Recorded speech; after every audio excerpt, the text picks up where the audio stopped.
Four Supreme Court judges confesses mistake in CTC judgment in Tinubu's case. B2B wins justified. Hello guys, welcome back once again to this YouTube channel. When Nigerians and well-meaning Obedience were shouting all eyes on the judiciary, a lot of people started accusing us that we are threatening the judiciary, like we never knew what we are saying. Now, it has become obvious that our judiciary has been bastardized and radicalized.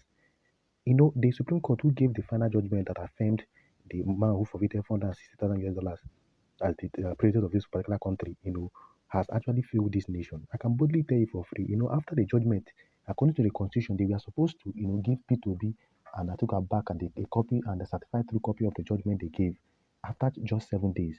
But it took the Supreme Court more than 2 months to actually give P2B and I took back the CTC copy. And this is because the judges were having a very big problem and misunderstanding. And as a matter of fact, 4 judges from that particular Supreme Court, they were 7 that actually presided over the case. Now, 4 of them have actually come out to confess what they did and what they actually did. And they've actually indirectly implicated themselves and the mistake they did by putting it in the CTC and the certified true copy they submitted to P2B. And Kenneth Okonkwo, who is a Labour Party chieftain and a part of a P2B's legal council, had to come online and review what these 4 Supreme Court judges did against the 7.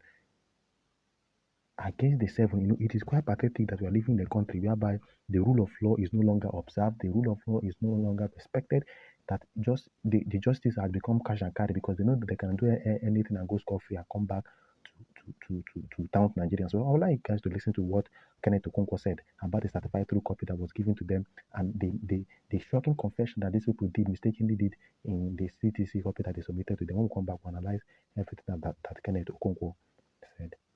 Let me confirm that we received the CTC of the judgment.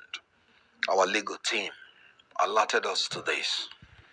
Let me also confirm that the lead judgment as delivered by Justice John Inyango Koro was exactly what he announced at the court. And then, while saying this, it will be important to educate us on what constitutes a legal and constitutional judgment by any court. First of all, the court has no power to insert in its written judgment any decision that it did not announce in the court. And I'm talking about Section 36, subsection 3 of the Constitution of the Federal Republic of Nigeria.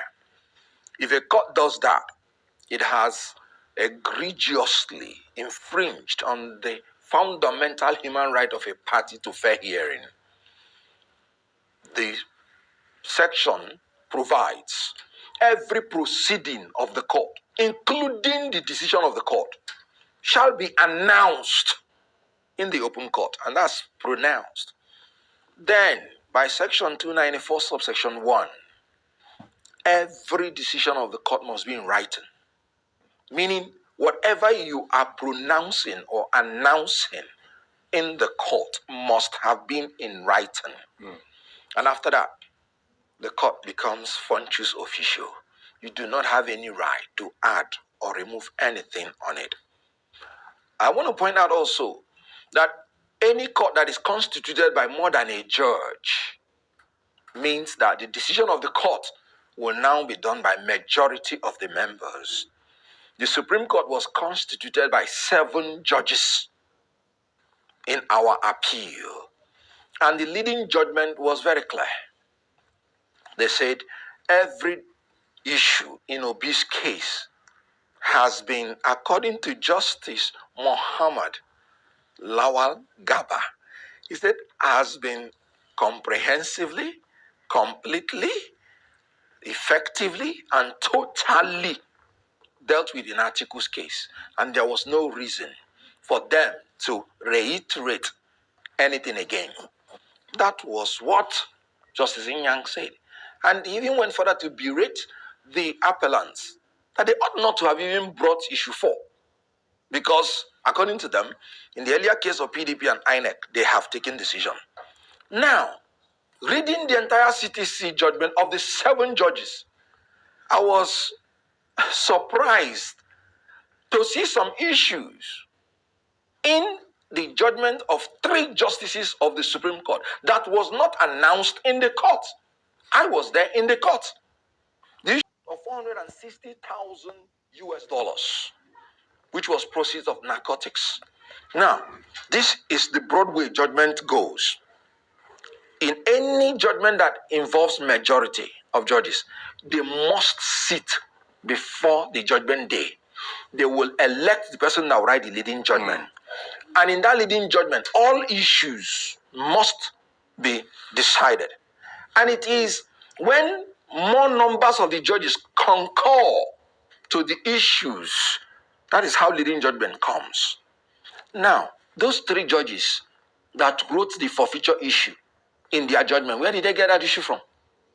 Because it was never mentioned in the leading judgment.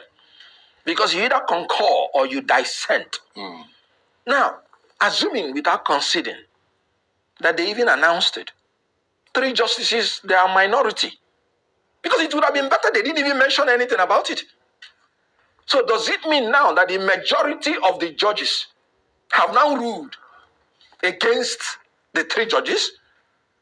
So this judgment, as far as I'm concerned, broke every issue of the ingredients of a judgment of a court. Well, you were in court. You were part of the legal team, so you know better than me what happened. I'm looking at that certified true copy that they sent to you now, because we have it. It says that the 7 issues raised, and you could hear what Kenneth Okonkwo said, that after they got a copy of the certified true copy, they now discovered that the issue of $460,000 that Tinubu forfeited when he was a drug lord in Chicago was even, as a matter of fact, addressed by 4 of the judges in the Supreme Court.